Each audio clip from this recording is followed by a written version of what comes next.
Isaac Sarason is a skilled hacker, formerly employed by British Telecom-Sprint.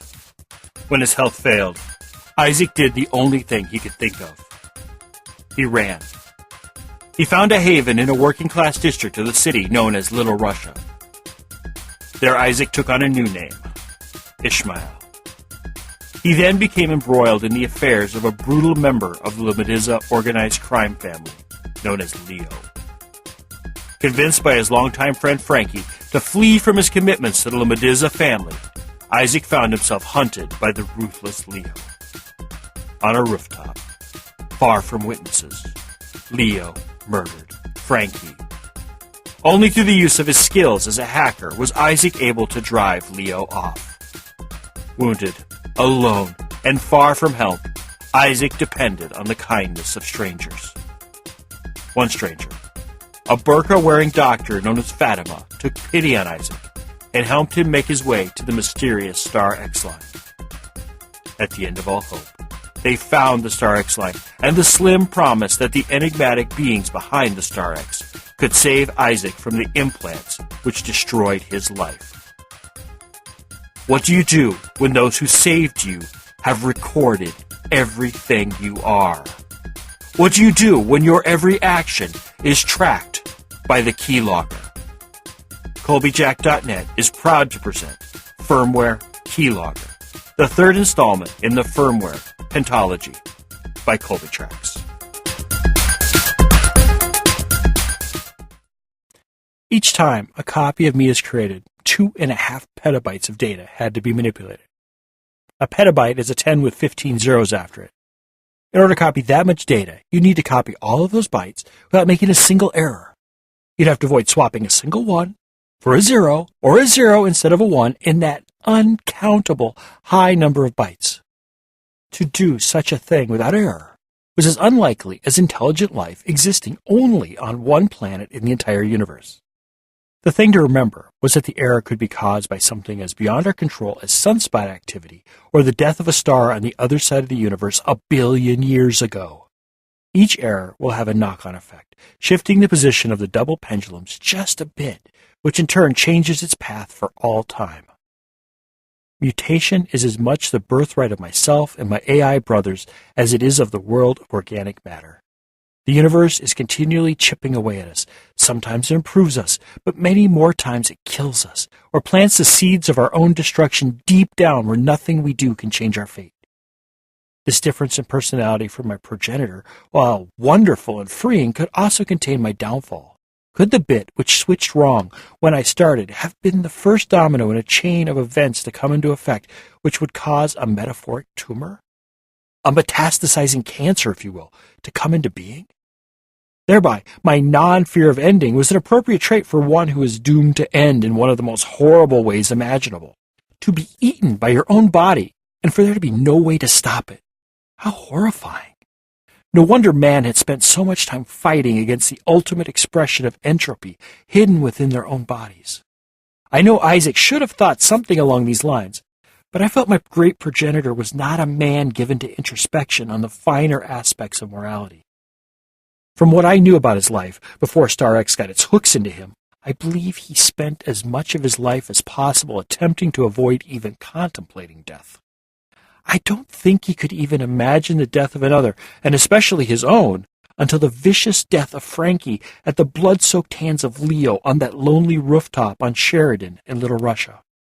After a virtual eternity, I shook free of my spiral of navel-gazing and logged into the city police evidence retrieval system. I glanced through the digital files which contained every report on everything gathered at Rama's apartment.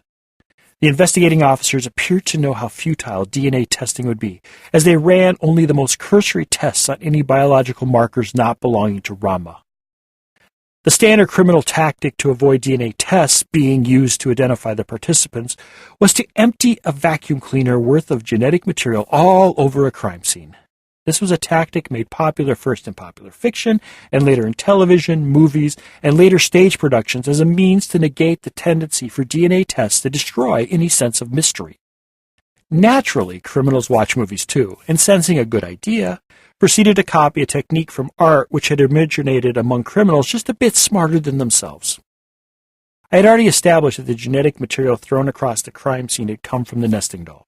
This was based on matches between the dust and permit records for employees of the nesting doll kept on file with City Center in accordance to the licensing requirements of licensed bordellos. Leo might be a bastard, but he did keep his records up to date just enough to avoid an audit by City Center. For a moment I wondered if the simians would mind if I flagged the nesting doll for an audit. Would that exceed my remit as an investigator, or would the simians' pathological hatred of Leo make it a fait accompli? I decided they might not have thought about approaching the issue from the angle of taxation and regulation of legal businesses. If I remembered right, Yitzhak Le Grenouille, the godfather of Rochester, was brought down through charges of tax evasion when it proved too difficult to link him to his criminal activities directly. That might be a solution to the whole Leo problem, though I didn't expect the simians to be happy with a long prison term instead of capital punishment. I submitted a request for an investigation into the nesting doll. They didn't kill me, and they didn't thank me, so I had no way of knowing if they even noticed the request. I've returned back to my examination of the physical evidence found at the scene of Rama's death. The items I was most interested in knowing about were the flechettes. Were there any identifying marks on the flechettes found at the crime scene? According to the initial report, the wounds on Rama's body were consistent with a Glock Xian Mark VI in flechette mode. According to the Glock Xian catalog, the Mark VI was a variable configuration weapon capable of shifting between 3 different gun modes, flechette, solid slug, or beanbag, and was capable of shifting to a non-weapon configuration which could pass through most security systems without drawing attention to itself. The Mark VI was an ammo-less weapon, which utilized a small maker block to not just create its ammo and propellant as needed, but also to provide the tremendous amounts of energy the weapon needed in order to function. I had witnessed, as Isaac, Leo use a Mark VI on both Frankie and on Ferran's men at the Amazov catfish farm. Leo loved the flechette setting. It was the only setting I had ever seen him use. A note they don't include in the catalog description of the Glock Xian Mark VI is the sound it makes in flechette mode. When a Mark VI is fired in flechette mode, it creates a ripping, tearing sound which you can feel in your bones. If you ever heard it fired, you would never forget it. The catalog description wasn't very helpful, beyond giving me a list of all the ways men were capable of creating even more devious ways of killing each other. I decided to see what my detective clearance would get me, and found I had access to everything from manufacturer specifications for every device on sale in the city to the video data stores for every camera available to the police.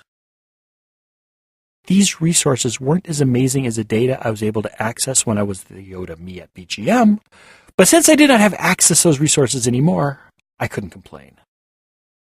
I dove into the manufacturer's files for the Glock Xian Mark VI and discovered that ownership of a Mark VI in the city was a Class D felony. I really don't think Leo cared about the Class D felony, as my progenitor had been witness to him committing several Class A felonies.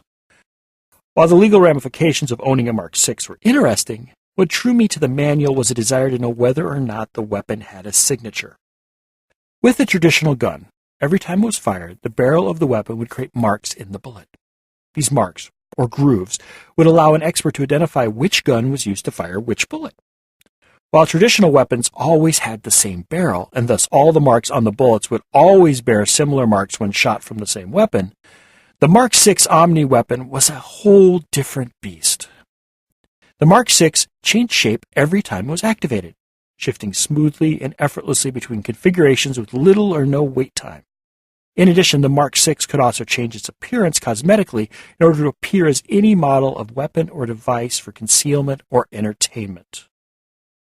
The "or entertainment" statement actually came from the manufacturer's explanation of the cosmetic shiftability of the Mark VI. All I wanted to know is what manner of madman believed changing the shape of a gun was entertainment. All of this shape changing threw the idea of checking grooves on bullets, flechettes, or beanbags out the window. How could one prove a particular bullet came from a particular Mark VI if the shape of the barrel changed with the activation of the weapon? The manufacturer really didn't care about supplying police with ballistic information, especially when the weapon couldn't even be legally sold in the largest market on the North American continent. One police plaza, on the other hand, knew Glock had several lines of city-legal firearms, as well as contracts with prefecture militias, tactical teams, and the police itself. A few threats about shifting to another manufacturer, and the Glock engineers were more than happy to provide a weapon projectile matching system for the Mark VI. The system included with the Mark VI was a weapon-unique digital signature printed on the projectiles as they were produced by the weapon. A fingerprint of the weapon was encoded onto each beanbag, slug, or more importantly, each flechette. I flipped through the photos of decayed flesh, dried blood, and evidence of tampering with the apartment systems until I came to the documents relating to the flechettes recovered at the scene and the one removed by the medical examiner in lieu of an autopsy. Contrary to everything I'd seen in movies, television, and immersives, there was no autopsy. Did there really need to be? The victim was dead from an obvious gunshot wound, which had destroyed 30% of his chest. There was no reason to poke around longer than necessary. Besides, the scene had been contaminated with what appeared to be the contents of a brothel's vacuum cleaner canister. There was no way to identify the killer from his DNA, and there was a dearth of leads, so the investigation into Rama's death was doomed from the start to live in the cold case warehouse. I examined a flechette taken from Rama's chest. It was a teardrop sliver of resin a little shy of 2 inches long. The deadly needle was dyed rust brown. When I compared the rust-colored needle with one found near the corpse, the color change appeared to have been caused by Rama's dried blood. I flipped between the two slivers, looking for any information in the files I could. Each file was identical except for the details of where the flechette was found.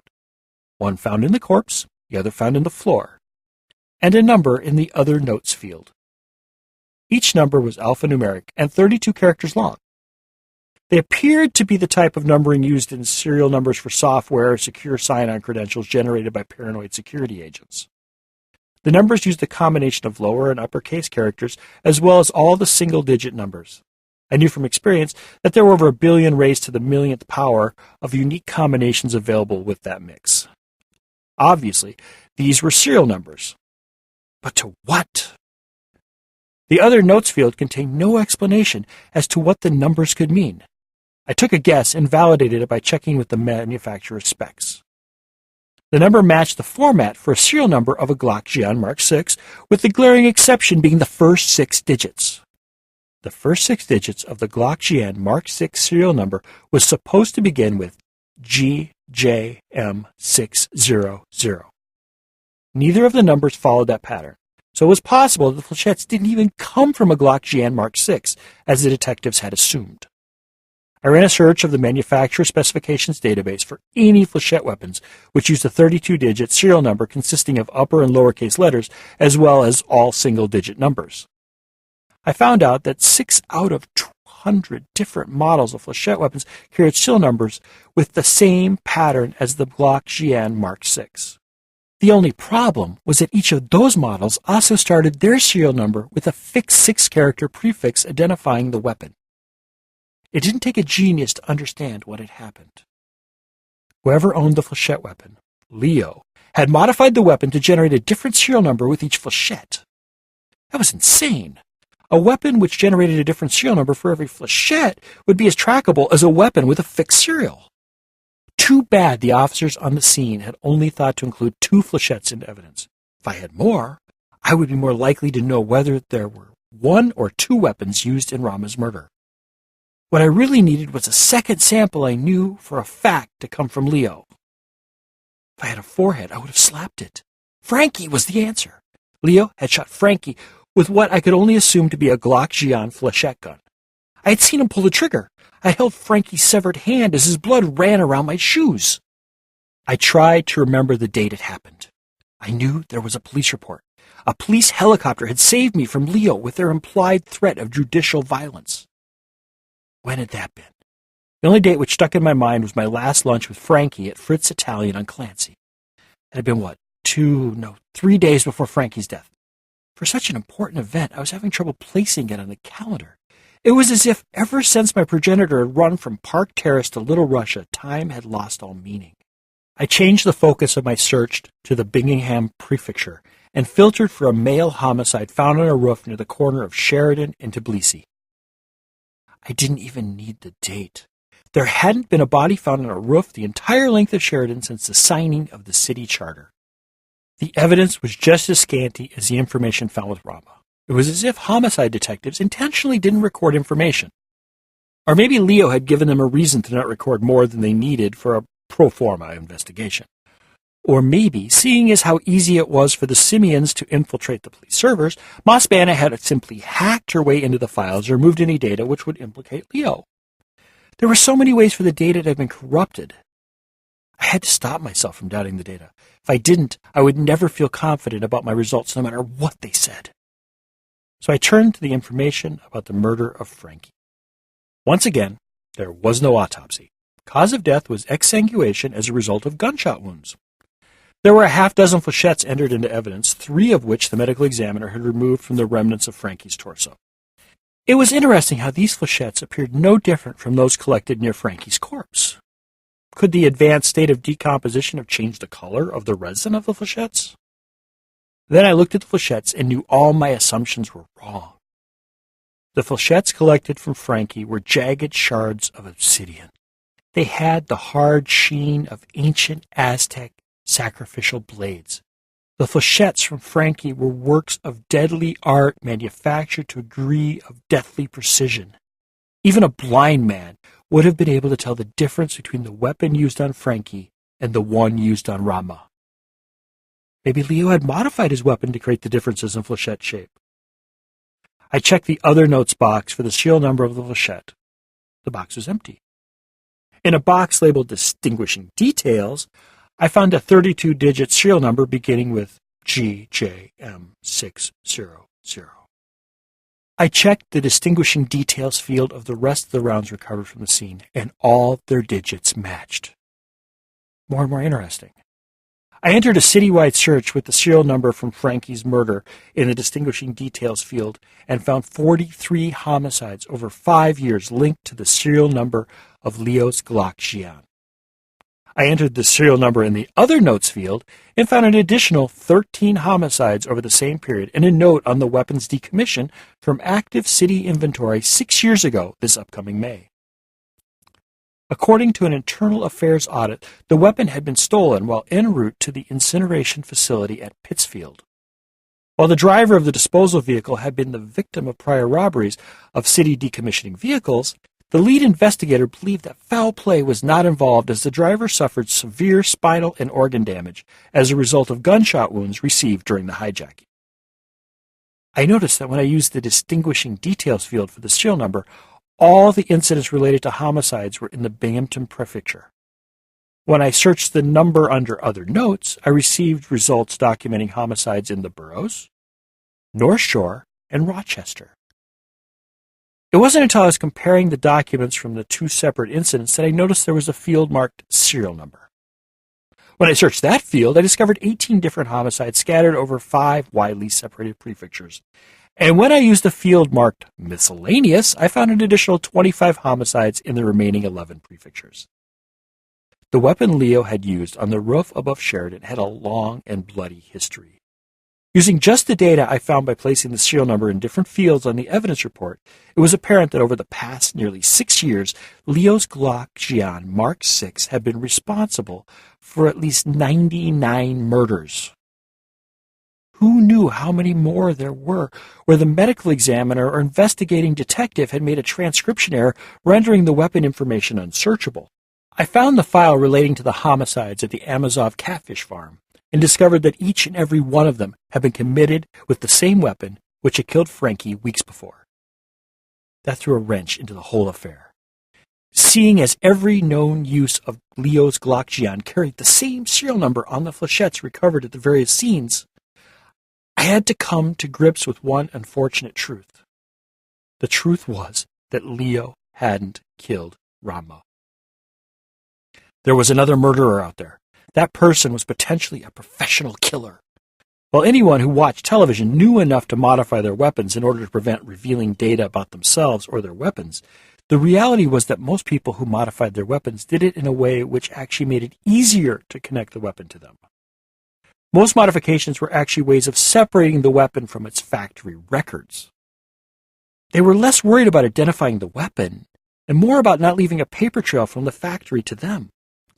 The modifications to the weapon Rama's killer used were something else entirely. Rama's killer's weapon appeared to have been modified in such a way as to create a new serial number every time it was fired. This would not only aid in avoiding a cursory computer search, but would make it impossible to link the weapon directly to any particular crime scene. Yes, I was going off a limited data set of only 2 examples, but I felt it was safe to assume there was only one killer with one gun. One could keep secrets, 2 would talk. As far as the one-gun theory, it seemed more plausible for an assassin to wander the streets with 1 concealed weapon than 2. Simplicity at every level seemed best. I would have to accept the truth that Leo hadn't been the one to kill Rama. That really pissed me off. I had so wanted to be the one to end Leo. But that wasn't to be. My mission was to find Rama's killer, not hunt and destroy Leo. Leo had enough enemies in this world. There were 1,000,000 Samuels and Simeons who desired his death. There was only one me. And my job was not to terminate Leo. My job was to find Rama's killer. Rama's story deserved a proper ending, not just a box at the Erie Basin Auto Pound and Evidence Warehouse. Rama deserved justice. I would give him his justice, and then I would embrace my own end.